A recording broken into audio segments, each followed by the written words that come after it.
Hi Year 12s!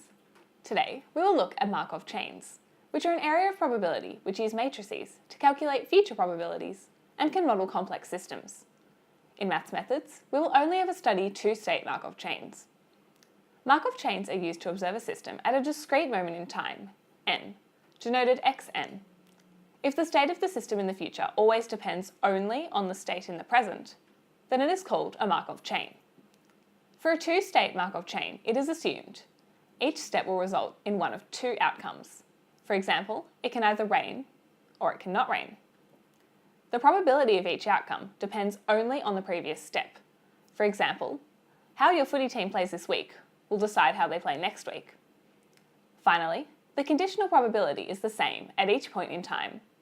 Basically, the probability one outcome will occur, based on the previous outcome, is constant. For example, let's pretend that you can either be passing or you can be failing. We will call failing state 0 and passing state 1. If you are now failing, let's say the probability that by the end of the week you'll be passing is 0.8. Basically, the probability that the future state equals 1, given that now it equals 0, is 0.8. If you are currently passing, let's say the probability that by the end of the week you'll be failing is 0.05. Basically, the probability that the future state equals 0, given that now it equals 1, is 0.05.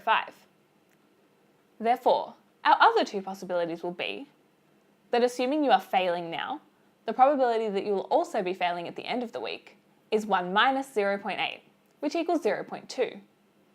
And if you are currently passing, the probability that you will still be passing at the end of the week is 0.95. These can all be combined to form our transition matrix. The transition matrix is an array of conditional possibilities whose size corresponds to its number of states. For our two states, it is a 2 by 2 matrix. The other matrix which is important when studying Markov chains is the initial state vector, S0. This contains information about the Markov chain at the initial point in time. The initial state vector that we deal with is a 2 by 1 matrix. Now that we have the initial state and conditional possibilities, we can multiply the two together to get future probabilities. S1 equals t times S0, S2 equals t times S1, which equals t squared times S0, S3 equals t times S2 equals t3 times S0, and so on. Let's take a look at the power of Markov chains in part 2 of question 3b in the Exam 2 2013. The question asks us to find the probability that Katerina answers the 25th question correctly, given that she answered the first question incorrectly. The most straightforward way to answer this question is to use Markov chains. We know we can use two-state Markov chains as the question only has two options, and they are conditional on the previous option. Let's set our state 0 to be a correct answer, and state 1 to be incorrect. There, we get our initial state vector is 0 over 1, as it is an incorrect answer. Then, we need to define our transition matrix.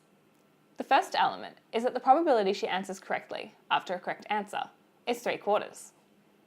Then, the probability she answers incorrectly after a correct answer is 1 minus 3/4, which is a quarter. Then, the probability she answers correctly after answering correctly is 1/3. And finally, the probability that she answers incorrectly after an incorrect answer is 2/3. Now, in order to find out the probability that she answers the 25th question wrong, we need to multiply the transition matrix by the state matrix 24 times.